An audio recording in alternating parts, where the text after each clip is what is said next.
Aw, shit. Get your tea and get your popcorn. This is going to be another good one. A lot of you guys are former ex workers on this channel. Well, one of the Exoticals emailed me and she's telling me her story about her time as an ex worker.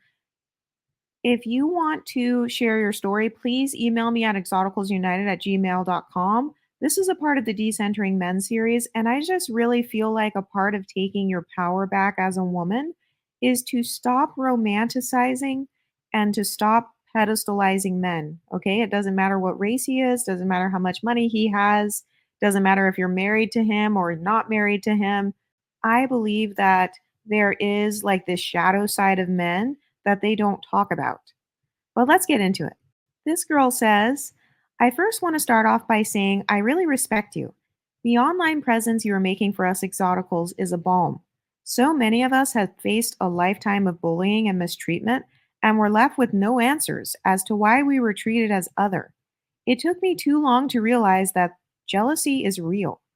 All of the gaslighting had me thinking it was a figment of my imagination, and for a long time, made me up the ante on being a people pleaser, which honestly is all by design in the deliberate attack on the confidence of MLS women. Thank God for your presence on this earth. Much, much love to you, the sister so many of us never had. Now, on to the part that I have grappled with sharing since you made your community post on YouTube about wanting to hear from us ex workers. That past is so far removed from me, although I'm only 30. But the least I can do is get on my soapbox, though anonymously, as a thank you for all you have contributed into the lives of us exoticals. Oh, by the way, anybody that writes into my channel, you guys will always be anonymous. Just want to let you guys know. Because that's against the law to dox people, and it also goes against YouTube's community guidelines anyway. But she says, I started off by linking up with men off Craigslist and Backpage before it was shut down. Fate had it that the few men I started off with became regulars, which came in handy as it pertained to safety long term. Well, being as safe as one could be considering the circumstances. To cut straight to the chase, males in general value nothing. They let their ego do all the deciding.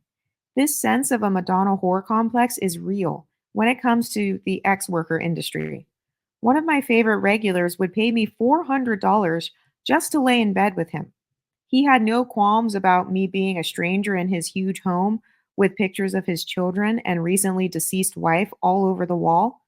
Although I would only be called over when the kids were not home, issue still stands. As you have mentioned before, women are the real protectors and providers. Because I have a sweet and docile nature, genuinely along with being MLS, the old white gentleman could not wrap his head around seeing me as the hooker I was, stating that he could not degrade someone worthy of love.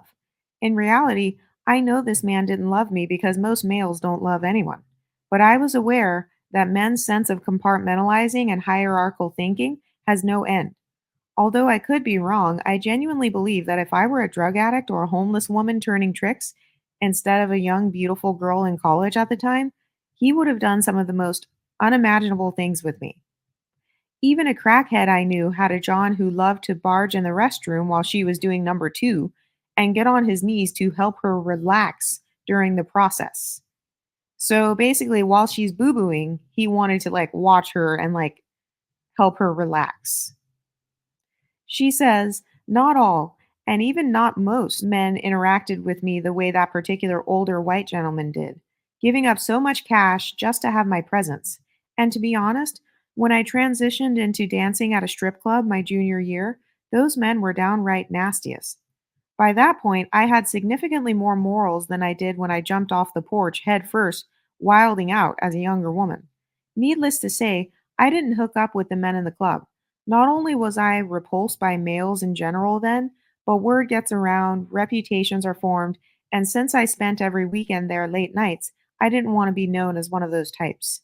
Nevertheless, I have been sampled and downright devoured unexpectedly.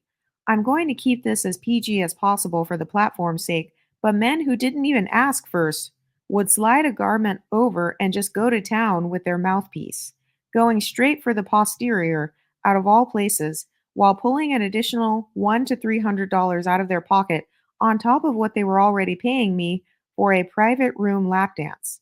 No qualms or apprehension about what time of the month it could be for a young lady, if a girl was clean, taking an STD home, nothing. The men who acted the most wild were the ones with a loyal woman at home, one they cared about so much that they couldn't help but to mention her to clear their conscience.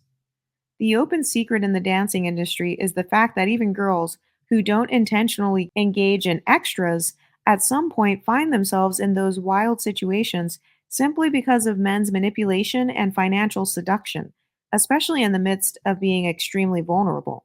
And the fact that they get off on stampeding all over boundaries and will do anything to feel they are winning whatever game at hand.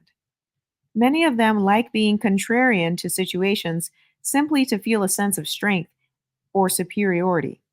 In day to day life, even with constantly playing the devil's advocate in the most basic of conversations, or road rage, those incidents and crimes are done mostly by what gender? Exactly. Testosterone needs an outlet, especially when it comes to the average frustrated or repressed dude. Sports, strenuous labor, and so on. But the easiest and most convenient way to feel a thrill, be in their animalistic nature while getting a release as well, is to trick. Sad but true. Ex workers sometimes have this ego about seeing the real of a man.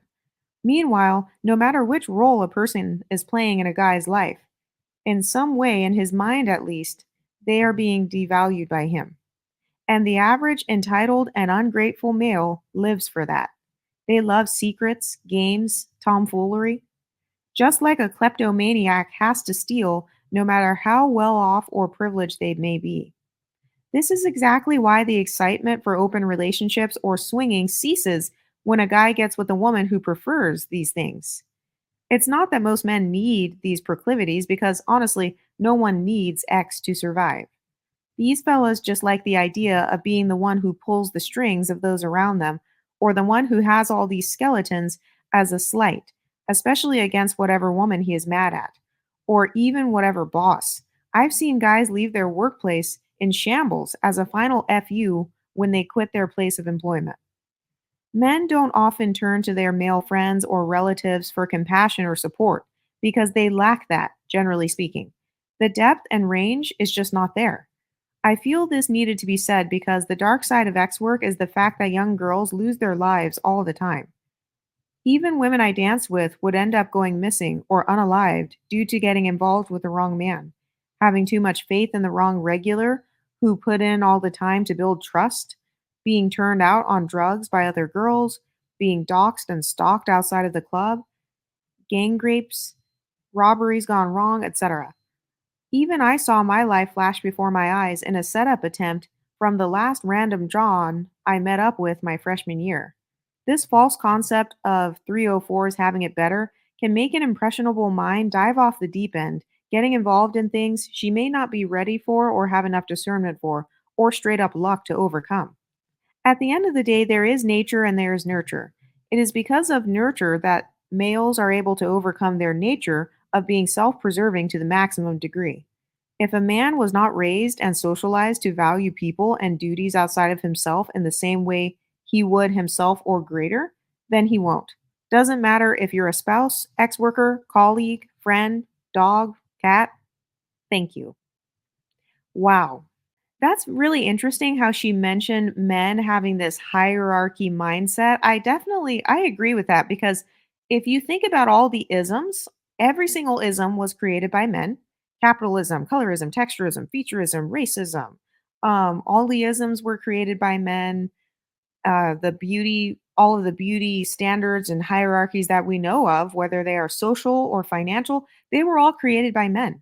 So what do you think? Is it nature? Is it nurture? Let me know in the comment section, and I'll talk to you next time. Stay pretty, ladies.